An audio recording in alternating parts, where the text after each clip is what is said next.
Back to another lesson of the Logos and Letters. My name is Liam, and today, in this lesson at least, I would like to tackle all of chapter 5. I know it's a lot, but I believe that having a quick scan of this, a lot of what's in it is already quite familiar, well understood, because we've been thorough and we have really covered our bases and ticked our boxes when it comes to the content here. So let's try it. Let's see if we can get through all of chapter 5 in this lesson and make sure we don't lose any important points to obscurity and confusion by not spending enough time with them. Okay, so without further ado, let's begin. Esti dehis protos logos apophantikos kataphasis aita apophasis. Right. Pretty straightforward, right? So the first of the declarative speeches, the first of the declarative speeches are, affirmation and then negation. Okay, affirmation and negation. We have spoken quite extensively on both of those, right? Hui daloi pantes sintesmoi his, right? Key point here. The others are one by a binding together. The others, well, we'll get to that in a moment. There are other things besides this first kind of apophantic speech, which is the simple affirmation and the simple negation. There is more to it, but if you cover these two, the others are learnt indirectly. So when we come to them, they will be quite familiar. They will be not totally new or unique. So let's proceed on. Anarche de pantalogon apophantikon. Ek frematos ainae he potosios frematos. Interesting point. Where he's saying, all of the logon apophantikon, the declarative speech that we can say, is from a verb or a form, a falling away of the verb. So the pure verb and the conjugations of the verb serve as the beating heart, the sine qua non of apophantic speech, declarative speech. Okay, garho tu anthropologos ean meto estin ein estai titoiuton prosthethe. Prosthethe. So pretty clear here again. See, this is stuff that we've covered. I mean, there's not much really to add in commentary wise. This speech of saying man, right? If we said man, just by itself is meaningful, but it's not yet this apophantic speech, this logos apophantikos, lest we add is, he is, or was, or will be, or some other thing just like it is further added. Okay? So, again, doesn't that seem very, very familiar to what he's saying? It's almost like he's giving us a nice little refresher and everything, which is quite generous in a pedagogical sense. And even in a classroom setting, if pedagogy is the strategy and classroom management is the tactic, shows a deft hand at teaching. Hupo logos apophantikos, right? So without these things like these verbs or other things such as that, the noun by itself, especially the fallen cases in the various declensions of the noun, will not yet be apophantic speech. Okay? If that is clear, I will probably just continue on. I don't see why I need to drag that point out any further, considering how much we've got. I think this is all of this part, all of this rectangular area up here is clear. Diotidei hen ties dinalau polatos toion peston tipun. Ugardei toi sungu. I always struggle with this with this. It's like it's like in hang, ng.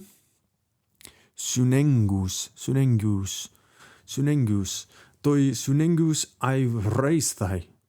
He says that. Let's see if I can do it fluidly. Ugarde toi sunengus aireistai. He says that. Right? So, like, why is it that you can say, why is it not many things? To sdoyon pesdon dipun, the two-footed animal. Why is, when you say that, not just one thing? Ugarde toi, right? It's and not many. Why is it, one thing and not many things? It isn't just because the words are spoken right next to each other that they're one. Esti dales pragmataes tuto aipain. Right? So there's this, he's addressing an issue here, a semantic issue. When we say something like the two-footed animal, why is it just one thing? Right? Why isn't that not many things? And he says that is a matter for another time. That is a matter for another time. But it is one thing to say the two-footed animal. My guess, I haven't read his proper response to that, but my guess would be this. And I think it's pretty clear. It's actually not too much of a riddle. If you say two-footed animal, you've spoken about a differentia, and you've spoken about a substance, and you've spoken about a essential predicate in two-footed animal, and all of those things are just one. It's mathematically like saying, what is 1 multiplied by 1 multiplied by 1? Right? It's not like saying, what is 1 plus 1 plus 1? It doesn't seem to be the case of that at all. There is no need to further add something else. That's how I would begin my explanation of this point and why it's just one thing. But if the semantics aren't interesting you, that's okay. And that's no worries at all, because we're going to continue on with the logic now. Esti de his logos apophantikos hoendelon ho syndus syndesmoi his poloi de hoi poloi kai mehen hoi asundetoi. Right? This is very, very important. Let me actually clear everything else up, because this is somewhat new and important and critical. We should get our head around it and treat it with quite a bit of respect. Let me highlight it. All right, so we've gone past this semantic problem. Estida his logos apophantikos hoendelon hode sudesmo hus poloi de hopoloi kai mehen hoi asundetoi. Okay? And so it is a single declarative speech. His logos apophantikos, right? It is a single affirmation or negation, okay? Or, the one thing binds into one by a binding. But more on that later. That's sort of like what I was saying with the 1 times 1 times 1 with the essential predicates. But anyway, continue on. And so the many are many and not one, or they are disconnected. Hui asun detoi, right? It's hard to explain unless I start using images, really. Look, two-footed animal. There's literally a depiction of it, and it's almost like I'm trying to prove a tautology here. I think that's why my brain is stuttering a little bit. That's the many, right? If you say two-footed animal, or many two-footed animal, or a two-footed animal and a two-footed animal, anyway, the point's not too important, because as he said, that's a different matter. Let's continue on. Tomenun onoma e remana rema fascis esto monon. Okay. There again. So let it be, therefore, that the pure noun, let it be, so tomenun, right? So now pay heed, the pure noun and the pure verb, are just expression, just normal speech. Esto monon, let it be.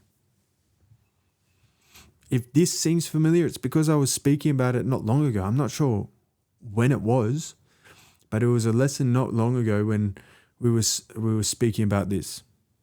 How it's just speech. Like, look at the girl over there. It's not assertive. That's not apophantic. It's not declarative. It's not true or false there, right? It's just an expression, speech. Hey, look at that guy. Look at that bloke. Look at that chick. Look at that Sheila, right? It's just, and anything like that is similar. Other pure phasis is like, Lord, save me, or in the name of the Father and the Son, the Holy Spirit. Amen. Right? That's just expressions. It's not true or false. No one's going to debate you on that point. And, the pure verb and the pure noun goes without saying. Right? If I just say man or woman or men or women or mirror, mirrors, veil, dress, necklaces, ringlets, bracelets, okay? All sorts of things just by themselves, offering, displaying, reckoning, okay? All these things. The pure just phasis speech. Okay, let's continue on. Beide ord in ipain huvud og deluntadi te fonne hoste apophanistai. Right, and he clarifies exactly what we were just speaking about then. Okay, with this thing, by speech, right, it's not yet expressing something like declarative speech, speaking out declaratively. Okay. Erotontos dinos, or questioning of something, me, or if it's not, alauton prorairumenon, right? Either from some particular questioning or from some particular intention. Prorairumenon, prioresis is like a moral decision to choose something, an active choosing of something, an intention, setting an intention, prioresis. It's like thinking ahead and choosing to do it. Premeditated is actually a word that suits this quite well. Except this would be premeditated without the legal baggage. All right. So what's he saying here? It's like all of this phasis monon is not yet expressing something by voice and by writing as well, like the declarative speech. Again, quite clear, right? Either by some particular questioning or not, but according to the intention. Tudon de hemen hapleest in apophansis. Okay? Now, of these things, the simple is the declarative speech, right? The simple, the plain, not the plain in that sense, but like just the simple, the mere. M-E-R-E, the mere, right? Hoyon ti katatinos, ti apotinos, right? He's giving us an explanation of the simple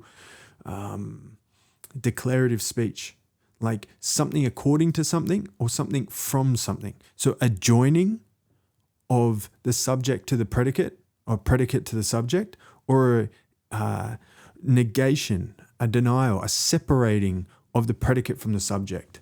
Right? So katatinos in this case would be, beauty. I don't know, what else could you say? You could predicate her position. Okay, you could say reclining, sitting. You could predicate standing. Right? There's a joining of the predicate to the subject. All right. Separating. You could say standing. Okay, you could separate standing from the subject. She's not standing. Okay, she's not standing. She's not standing. She is not lying down, so on and so forth. He is not sitting, right? You get the picture. Something from the subject, something according to the subject, okay? Heidek tuton sukaimane hoyon logostis ide synthetos. Synthetos, right? Synthetos is like this combination of parts, this placing together, all right? The things joined together are from this, right? Joined together. Synkaimane is like the participle. Things having been joined together. What are we speaking about joined together? We're speaking about the whole sentence. This girl is young, okay? This whole sentence has this joined together, sukaimane of parts. The sukaimane, if you think of it as a whole, is the synthetos. The sentence is the synthetos, this combination of things together, right? I know that's quite a fine detail to consider, but that is how it is, right? So the meaningful speech is this actual speech concerned with truth and falsity is a synthetos, a synthesis of parts having been put together which are meaningful and which katatinos or apotinos, like join something to something or separate something from something. Wonder how clear I'm being right now. I'm trying to judge my teaching right now, and it's difficult. I'm trying to stick, as you can tell, I'm trying to stay close to the text. Try not to deviate too far right now. But perhaps at the end I'll range a bit further and see if that improves the teaching. Esti dehe aple apophansis phone semantike peritu hyparkain ti me hyparkain hos hoi chrono diarentai. Right? This, for those who have been following all the lessons, this is just, you already know. You already know. Even if you don't know the Greek, you already know. I don't know how you know, but you do know. Esti dehe play. So this simple declarative speech, okay, is meaningful sound about what's belonging to something or what's not belonging to something, right? Even insofar as it's divided according to time. The times are divided. So when did it belong? When didn't it belong? Okay, she is young. That belonged maybe in the past, but now she's old. Okay, you see how that works? So you can separate young when she's older and you can join young when she's younger, according to times. Right? So we're piecing together so much here. My mind is sort of racing. This last part especially is chapter 3, chapter 5, chronoi, that would be chapter, oh God, that's like sort of chapter 12 or something when we're speaking priority. We're also speaking of when things change. It's true now, but not later. When was that part? Do you guys remember when there's that phrase, that line he's speaking about? He talks about tonun in this text. I'm thinking of categories. Anyway, this sentence is loaded with references to all of the text that we've looked at before. But I think even without reading that stuff, it's still clear. When did something belong and when didn't it belong? Okay, this is simple, apophantic, meaningful speech. And we've done it. We've covered chapter 5 in a single lesson. Now, let's range a little bit. Let's just pick an image and see if we can just connect it with what we've spoken about. I've chosen a hard one here. I've chosen a difficult one, but let's think about simple speech. There are 3 camels. Okay? Now, according to the divisions of time, if this was in the past, there were 3 camels. There were 3 magi. There was a Star of Bethlehem, if it was a star. May have been another celestial event or simply a miraculous light. I wasn't there. I couldn't tell you.